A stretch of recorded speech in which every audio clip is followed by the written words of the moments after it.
Je pense que c'est la vidéo que j'étais la plus pressée de tourner quand j'ai lancé ma chaîne. Et c'est enfin le jour.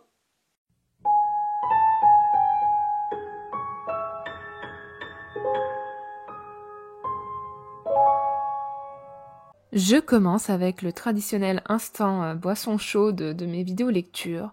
Pour la saison automnale, j'ai choisi l'infusion de Jack Pumpkinhead en rapport avec un personnage du Magicien d'Oz. Donc c'est une infusion vraiment citrouille, fruits, chocolat et même popcorn que j'adore. Là vous avez mon super mug du Neuschwanstein que j'ai acheté il y a pas longtemps. Une infusion à 100 degrés pendant 7 minutes. Je trouve ça parfait, c'est assez doux, assez sucré, voilà, des notes automnales, encore une fois, dès qu'il y a de la citrouille, vous savez, moi.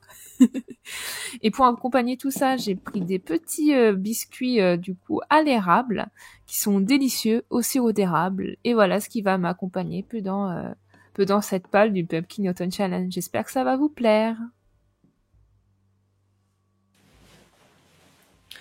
Bonjour tout le monde, je suis Nina Gorlier, je suis autrice et lectrice de l'imaginaire et bienvenue sur ma chaîne À la croisée des plumes.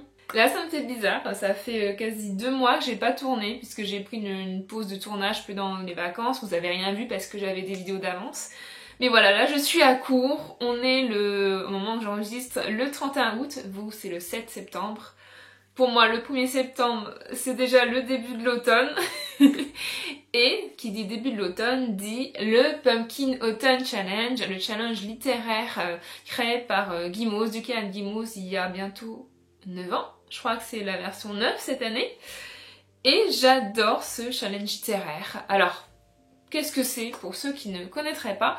Le Pumpkin Autumn Challenge, en fait, tous les ans, du 1er septembre jusqu'au 30 novembre, Guy Mauze, elle propose en fait des thématiques de lecture, des menus. Donc il y en a 3 autour de l'automne avec des mots-clés dans chaque sous-catégorie. Et le but, c'est de caler des lectures, mais pas que aussi, ça peut être des films, des séries, des jeux vidéo, tout ce qui est des activités, enfin tout ce qui est un peu culturel, pour se mettre dans le mood automnal. Je sais pas vous, mais je sais que c'est assez populaire comme saison l'automne. Moi j'adore l'automne, j'adore le printemps parce que c'est un peu un entre-deux. Il fait pas trop chaud, pas trop froid. Et vraiment le mood, vraiment les feuilles mortes, les chocolats chauds, les plaids qu'on va ressortir, les petits pulls, etc. Tout ça moi j'aime beaucoup. Après quand c'est novembre, c'est un peu plus la dépression. Mais voilà. Je participe tous les ans au Pumpkin avec plus ou moins de succès. Vous allez voir, je vois toujours un peu trop gros. Je participe tous les ans, mais d'habitude, je partageais ma pile à lire sur mes réseaux sociaux, sur le blog, quand je tenais encore mon blog, et sur Instagram. Et maintenant que j'ai lancé ma chaîne YouTube, je vais enfin pouvoir vous parler de ma pioche à lire en direct. Et c'est beaucoup plus pratique que faire tous les visuels et tout ça, voilà. Et on se lance tout de suite. Pour l'occasion, j'ai mon petit carnet où j'ai noté tous les menus que proposait Guy Mauze avec les sous-catégories, quelques mots-clés, les mots-clés que j'ai retenus pour vous expliquer mes choix. Cette année, j'ai mis un petit peu de films et séries pour agrémenter mon challenge, donc je vais vous les présenter. Et surtout, je vais faire une pioche à lire, non une pile à lire, parce que tous les ans, comme je vous disais, je suis un peu trop ambitieuse, je pense. Je n'arrive jamais à tout lire.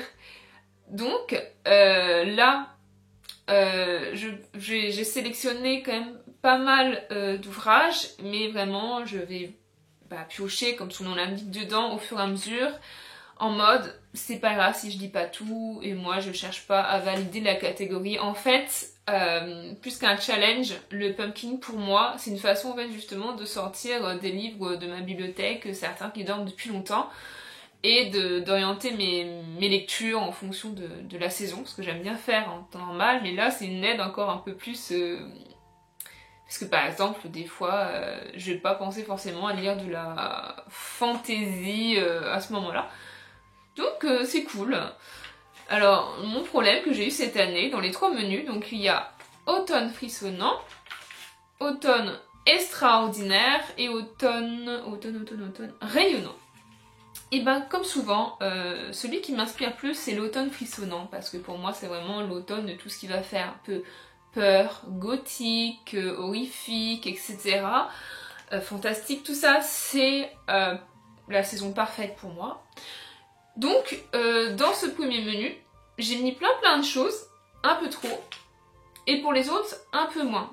En gros, pour les autres, j'ai réussi à mettre un ouvrage par sous-catégorie. Et dans Automne frissonnant, il y en a beaucoup plus. Donc la pioche, elle va vraiment être là.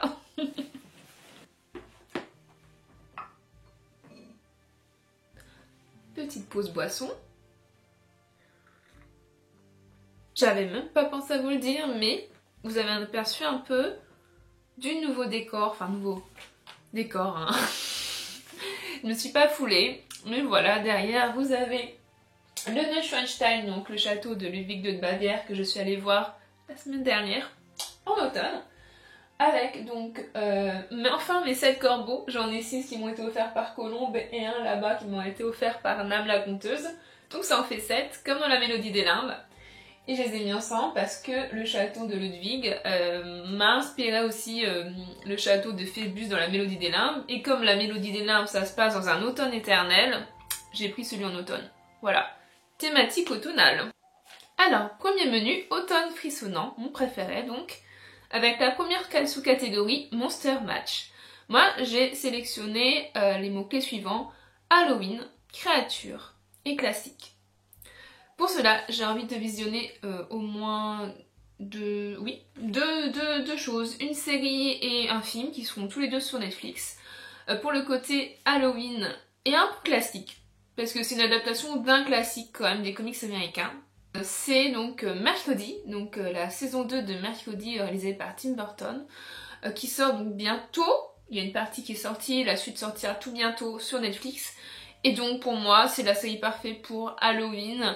Comme je vous dis, la famille Addams, c'est un vieux comics qui sortait dans un magazine américain, donc qui a été repris maintes et maintes fois, donc c'est un côté un peu classique quand même. Donc voilà. Et Frankenstein, dans Frankenstein on a un classique.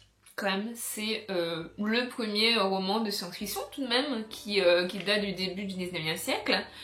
Et qui dit Frankenstein dit la créature de Frankenstein. Donc voilà, en plus c'est réalisé par Guillermo del Toro, un réalisateur que j'adore.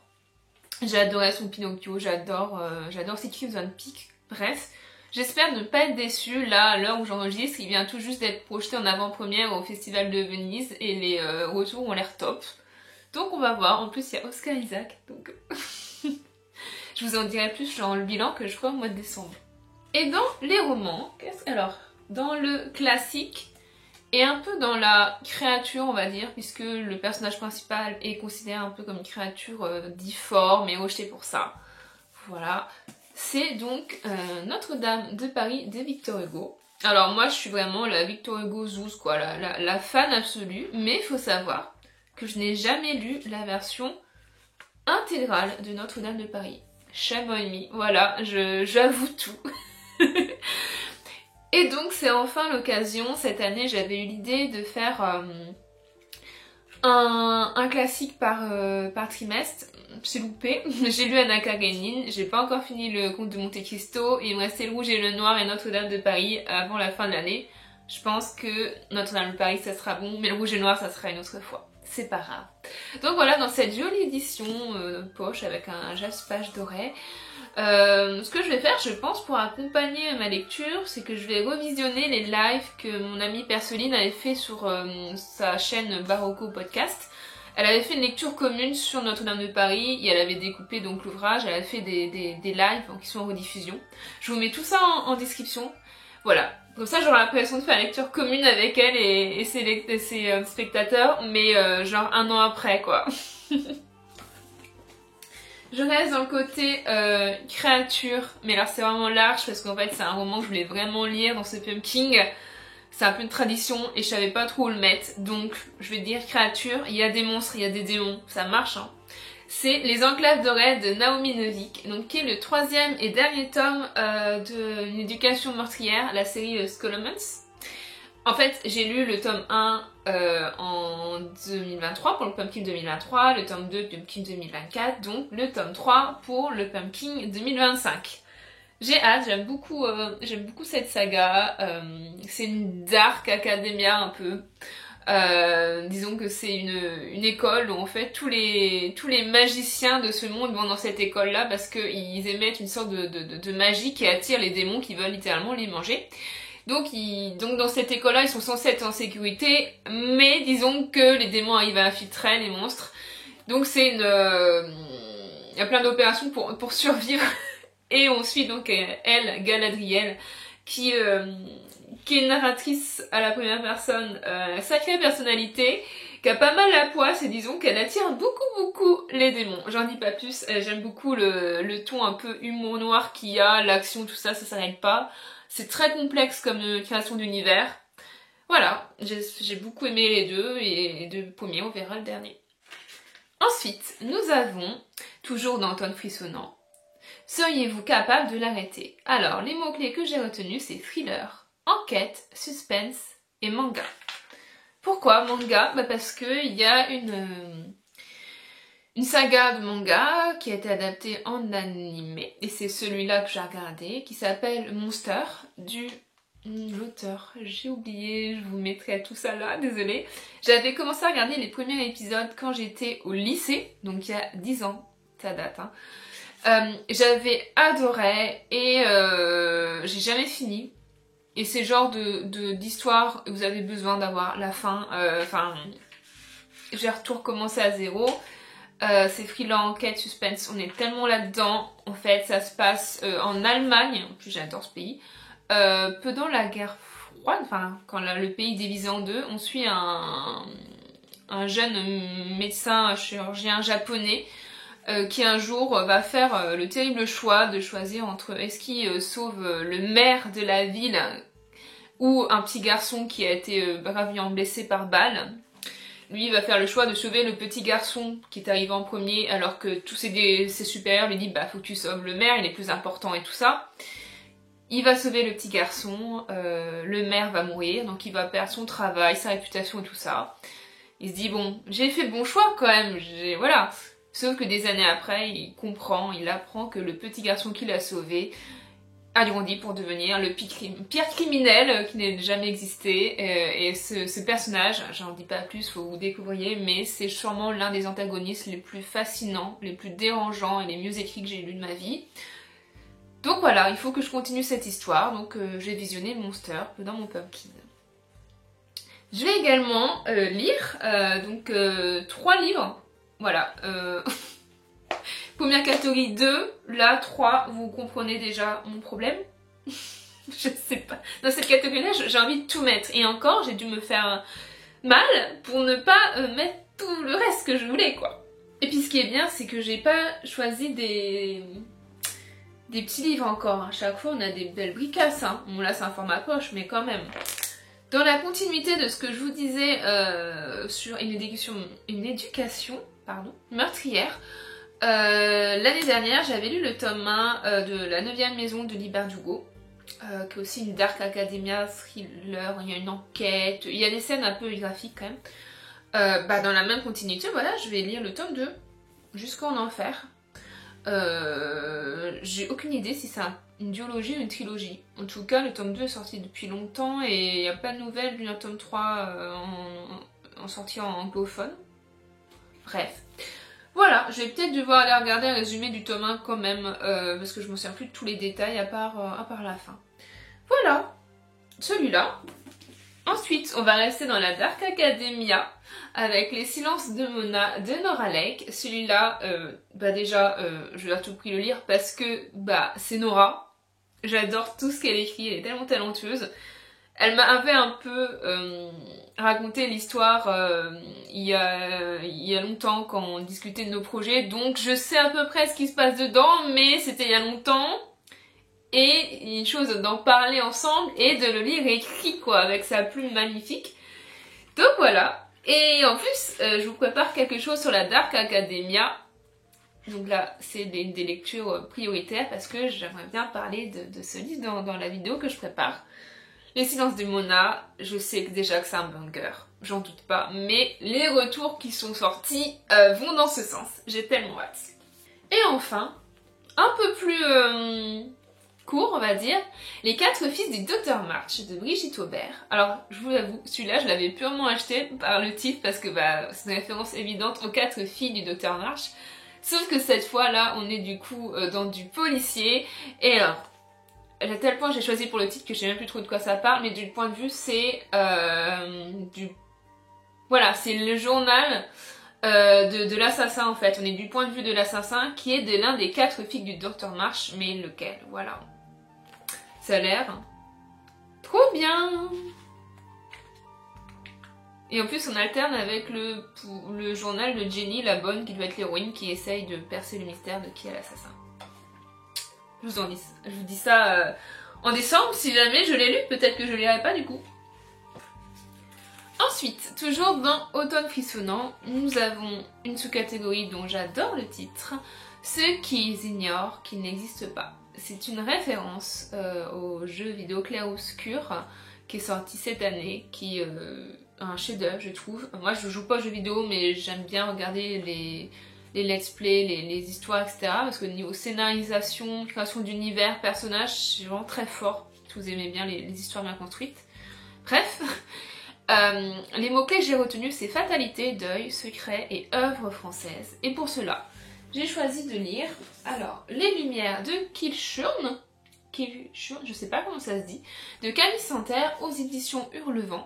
Celui-là, je savais que j'allais le mettre dans mon pumpkin. Je l'ai acheté à Camille aux Imaginaires, je crois. Oui, on va regarder la dédicace. C'est ça. J'ai fait les yeux fermés, je sais juste que ça se passe en Écosse et qu'il y a une histoire de famille, c'est tout. C'est mon amie Magali Lefebvre qui m'avait conseillé vraiment, vas-y les yeux fermés, c'est super, faut le lire en novembre, elle m'a dit. Donc je le lirai en novembre. Et je l'ai mis dans cette catégorie-là parce que sur le post Instagram des éditions Hurlevent, ils le mettaient dans cette catégorie-là pour le pumpkin. Donc voilà, je leur fais confiance et j'ai vraiment hâte de découvrir l'œuvre de Camille. Et il n'y en avait qu'un seul dans cette catégorie-là, je suis fière de moi. C'est pas le cas pour le reste avec Les Songes maudits de Carmilla. Alors qui dit Carmilla dit vampire, nuit, surnaturel, gothique, horreur, nouvelle. Il y avait d'autres mots mais encore une fois j'ai retenu cela. Alors, dedans, je vais regarder Midnight Mass, les sermons de minuit je crois en français, qui est une série Netflix qui date déjà d'il y a quelques années, une série Netflix de Mike Flanagan. Il faut savoir que Mike Flanagan, j'aime beaucoup ce qu'il fait. C'est lui qui a réalisé The Haunting of Hill House, qui est une adaptation de la maison hantée de Charles Jackson. J'ai adoré. The Haunting of Bly Manor, une adaptation du Tour d'écrou d'Henry James. J'ai adoré. La chute de la maison Usher, une adaptation entre autres de la maison Usher et d'autres nouvelles d'Edgar Allan Poe. J'ai adoré. Donc, cet automne, il faut que j'ai découvert les sermons de minuit. Parce que, voilà, à chaque pumpkin, j'avais en gros découvert une autre de ces séries. Donc cette année, ça sera les sermons de minuit. Je sais juste que ça revisite un peu le mythe du vampire. Ça tombe, je dis n'importe quoi. Bref. Et, à ma connaissance, c'est pas une adaptation. C'est peut-être une histoire inédite. En tout cas, j'aime beaucoup ce que fait Mike Flanagan. Je suis curieuse de voir son adaptation de Carrie de Stephen King qui est en train d'être tournée là. On verra, mais cette année, ça sera celui-là. Ensuite, dans cette catégorie-là, j'ai décidé de mettre... Alors, non pas Apostasie, que j'ai ici dans cette magnifique édition reliée, un collector que le Chat Noir avait fait il y a quelques années, avec les magnifiques illustrations de Mina M. Voilà, petite dédicace de Mina et Vincent. Apostasie, je l'ai déjà lu, j'aime beaucoup la plume de Vincent Tassi, l'univers, la façon dont il s'est approprié le mythe du vampire. Voilà. Mais dans cette édition-là, il y a à la suite Loin de lui le soleil, si je dis pas de bêtises, qui est une nouvelle dans le même univers que Apostasie. Je crois qu'on suit un des personnages, le vampire. Attends, je viens de découvrir, c'est peut-être pas ça. Bon, en tout cas, il y a aussi une clairière de glace qui est nouvelle inédite. Enfin bref, dans tous les cas, dans ce recueil-là, il y a une, voire deux nouvelles de Vincent Tassi, vampire, que je ne connais pas. Donc ça rentre dans la catégorie nouvelle, vampire, gothique, tout ce que vous voulez, c'est du Vincent Tassi de toute façon. Alors, j'en mets partout. C'est n'importe quoi, Nina. Alors, c'est pas fini dans cette catégorie-là, mais c'est court. C'est des récits courts, donc je peux en mettre plus dans la même catégorie parce que ça se lit plus vite. Ouais, je me rassure comme je le peux. Les contes macabres d'Edgar Allan Poe, le volume 2, illustré par Benjamin Lacombe. Le volume 1, je l'avais lu il y a 2 ans. Je pense que c'était mon Pumpkin 2023. C'est dans celui-là où il y avait notamment La Maison Usher, Le Chat Noir, etc. qui sont adaptés par Mike Flanagan. Vous voyez, tout est lié. Hein. Alors dans celui-là, toujours donc illustré par Benjamin Lacombe. Benjamin Lacombe, c'est tellement beau ce qu'il fait et ça va tellement bien avec l'univers étrange de Poe. Dans celui-là, qu'est-ce qu'on a? Est-ce qu'il y a... Oui. Ah non, j'allais dire, il y a un sommaire. Non, c'est juste écrit les contes macabres. Mais lesquels, du coup? Surprise. Eleonora, ok. Oula. Metzengerstein. Manuscrit trouvé dans une bouteille, il est connu celui-là. Bref, je vais pas me spoiler, je vais pas perdre de temps dessus, mais j'ai hâte. Voilà, celui-là. Et dans le même genre de nouvelles illustrées, je vous propose ce magnifique ouvrage, 3 contes de fantômes de Guy de Maupassant, voilà, qui sont illustrés par Camille Garroche. Je l'avais acheté il y a quelques années déjà et il dormait dans ma bibliothèque depuis tout ce temps. Et à chaque pumpkin, je me disais, faut que je le sorte et je le faisais jamais. Donc là, je me suis un peu imposée, vous voyez. Il y a donc, pareil, 3 contes de fantômes. Mais lesquels, là? Lesquels? Alors, est-ce que je vais les trouver? La morte. Le tic. Ah ah ah. Les titres, j'adore. Ça m'interpelle. C'est mon signe. Et apparition. J'ai tellement hâte. Celui-là, faut vraiment que je lise. Il est dans mes priorités.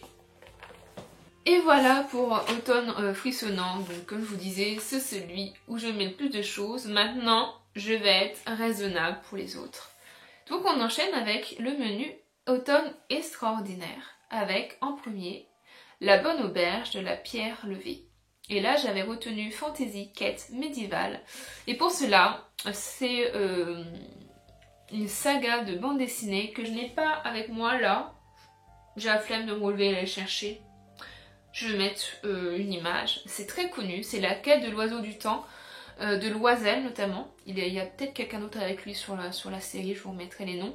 Loisel, je l'ai découvert en début d'année avec son Peter Pan qui est très connu aussi, donc je vous avais chroniqué l'histoire dans un précédent Bête Lecture. J'avais adoré cette interprétation du personnage de Pan, très sombre, très touchant, qu'il est arrivé à capter ce qu'il y avait d'étrange, de fascinant et de macabre dans Shibari. Donc là, j'aimerais bien découvrir ce qu'il a fait en fantasy avec La Quête de l'Oiseau du Temps. Je sais c'est une œuvre qui est assez populaire. Alors, il y a plusieurs cycles. Et moi, là, j'ai emprunté le premier cycle. Il doit y avoir 4 tomes. Ou c'est 4 tomes de BD, ça ira. Voilà, ça sera rapide. En une après-midi, c'est lu. En plus, j'ai plusieurs podcasts d'enregistrer dessus. Donc, depuis des mois. Et j'attends donc de lire L'Oiseau du Temps pour les écouter. Ça a l'air super. J'enchaîne avec la catégorie suivante. Chaudron, foudre et clair de lune. J'avais retenu fantastique, magie, sorcière. Puisque j'aimerais bien regarder la série, en français je crois c'est Le Livre perdu des sortilèges. En anglais ça doit être A Discovery of Witches. C'est une adaptation d'un roman de Déborah quelque chose. Je crois. Oh là là, c'est vraiment aléatoire aujourd'hui. J'ai pas trop préparé, ça se voit. C'est un roman qui est aussi assez connu, je pense, que j'aurais pu mettre dans mon pumpkin, mais j'ai tellement de choses à lire. Il est très épais, tout ça. Je me suis dit, c'est pas grave. J'ai regardé la série, elle a l'air top. En plus, l'acteur principal, c'est Matthew Good, qui a son petit charme. Si vous aimez bien Stalker, dédicace à Nora. Si vous aimez bien Stalker, vous comprenez ce que je veux dire. Donc j'ai vu que la saison 1 au moins était arrivée sur Netflix, donc voilà, j'ai regardé ça. Il y a un petit côté un peu Dark Academia et tout. avec de la magie. Donc voilà. Et en parlant de Dark Academia, alors j'ai beaucoup de Dark Academia, mais je les ai dispersés dans différents menus pour pas tous les mettre ensemble. Donc mon quatrième Dark Academia, c'est Les Arcanes du Mal de Sacha Morage. Alors je crois qu'officiellement là, quand la vidéo sort, il est pas encore sorti, il doit sortir en octobre ou en novembre, mais il avait été en avant-première dès fin 2024, aux Imaginales, etc. Aux Imaginales, j'ai pris le dernier brochet de Sacha. Il y avait plus de collector, c'est sûr, tant pis. J'aurais quand même une super édition parce que c'est un livre de Sacha. J'avais adoré La Voix de la Vengeance de cette même autrice. Et on a fait un épisode de podcast. Ah oui, c'est drôle ça. On a fait un épisode de podcast il y a un an, quasi jour pour jour, en septembre 2024. J'avais sorti un podcast sur la Dark Academia avec Nora, qui nous parlait de la Dark Academia qu'elle venait d'écrire, qui est sortie entre-temps Les Silences des Mona. Et Sacha nous parlait d'Arcanes du Mal. Et maintenant, les deux sont sortis et sont disponibles pour que vous puissiez les découvrir. Je suis trop contente. Donc, je vous mets l'épisode en barre d'infos. Et bah, il me reste plus que moi qui suis en train d'écrire ma Dark Academia. Donc, voilà, Nina, ce qu'il te reste à faire maintenant, faut la publier. Et c'est bon, on aura le tiercé gagnant. Voilà, tout ce que je sais, c'est qu'on a encore un personnage féminin assez ambigu. Et un jeu de tarot maléfique. Donc voilà, ça rentre dans le côté fantastique, magie noire du coup. J'ai tellement hâte de découvrir ce roman. Je sais que ça va être un banger encore. Ensuite, le cercle de la comté. J'ai retenu juste le mot-clé réconfort. Alors on voit que ça me parle moins déjà. Hein.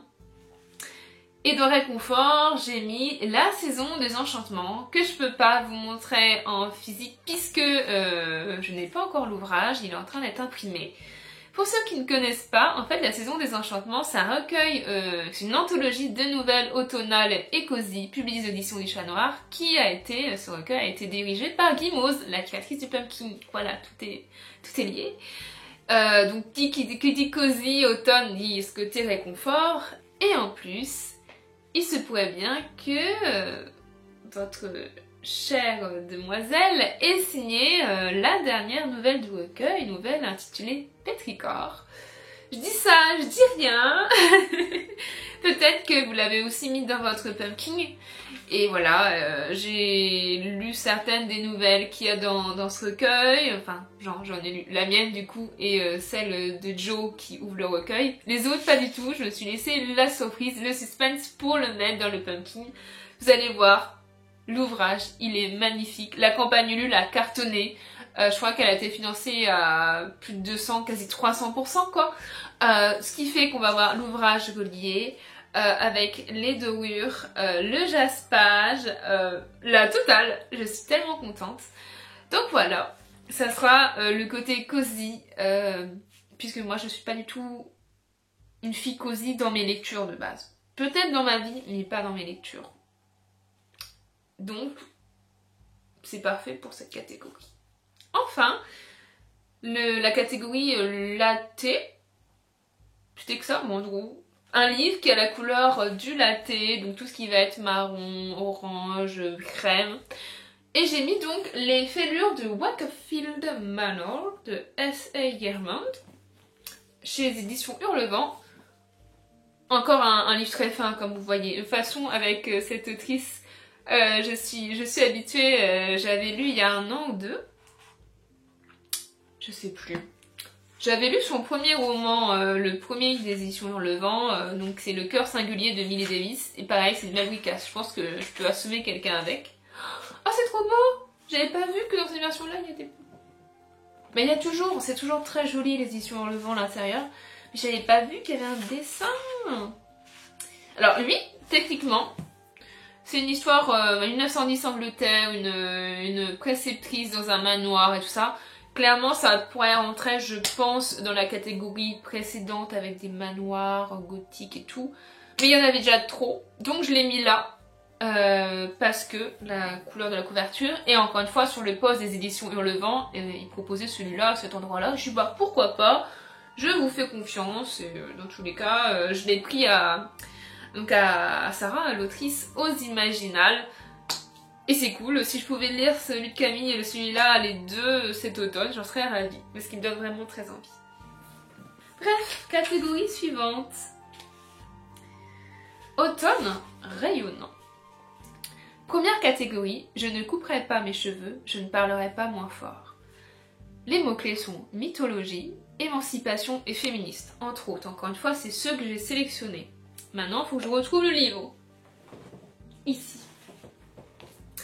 Alors, il s'agit de Lady Macbeth d'Avarid dans cette édition-là. Je l'avais pris à Shakespeare & Co quand j'étais passée à Paris.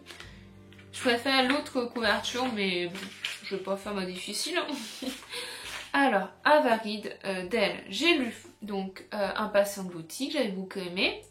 Juniper and Thorn, que j'avais adoré, dont je vous parlais dans mon premier update lecture de la chaîne. Je vous recommande ce livre, même s'il n'est pas encore traduit malheureusement.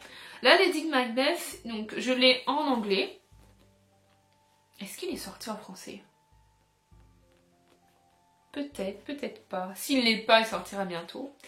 Alors, j'ai été prévenue, notamment par Magali, qu'il fallait pas s'attendre à une réécriture du mythe de Macbeth. C'est pas la Lady Macbeth du Macbeth de Shakespeare, quoi. Faut pas s'attendre à ça, sinon on va être déçu. Par contre, il y a un personnage féminin qui a l'air très fort et très intéressant. C'est pour ça que je l'ai mis dans ce côté émancipation, féminisme, mythologie, parce que je considère que tous les personnages shakespeariens, ça rentre dans quelque chose de mythique pour moi. Il y a cette parenté qui est pas vraiment là, qui peut être trompeuse, mais j'ai quand même décidé de le mettre dans cette catégorie-là, je pense. Genre, je veux lire tous les livres d'Avarid, donc voilà, je pense que j'en veux en lire au moins 2 fois par an, donc voilà, ça sera mon 2e de l'année. J'espère qu'il me plaira. Je sais que j'avais vu passer des vidéos essais dessus, un peu mitigées. C'est mieux que je me fasse mon propre avis. Ensuite, ma meilleure ennemie, référence à la série Arcane sur Netflix, que j'adore.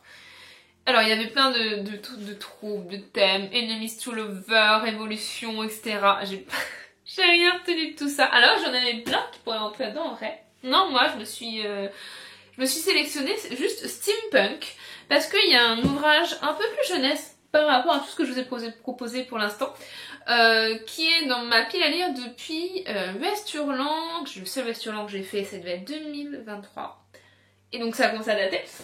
Et bah, il est enfin temps que j'en sorte. Alors ça fait moins pumpkin que les autres, mais... Ah non, j'ai dit peut-être n'importe quoi, c'était peut-être aux Aliénal que je l'ai pris.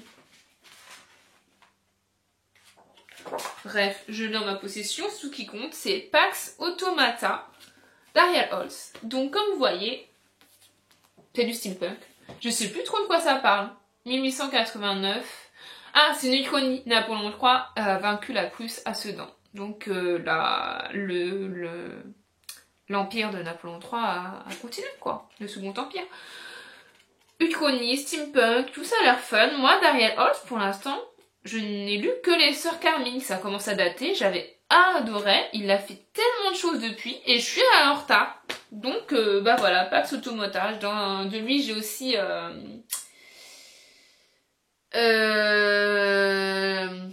les Royaumes Immobiles, je crois que ça s'appelle. La princesse qui a le visage qui tue, là. Qui a l'air trop bien. Mais du coup, je le réserve pour le printemps, parce qu'il y a un côté fée, chose d'une unité, tout ça. Donc voilà. Et là, ça sera celui-là pour l'automne. On arrive à la fin, petit à petit. Hein. On y est presque. Hein. Et la vidéo ne durera pas 1 heure. Je suis fière de moi. Pour nous qui avons besoin de souffler, encore une fois, j'ai retenu le mot poésie. Je vous mets le lien vers la vidéo de Guino si vous voulez avoir tous les mots-clés, qu'il y en a plein. Mais moi, j'ai juste gardé poésie parce que...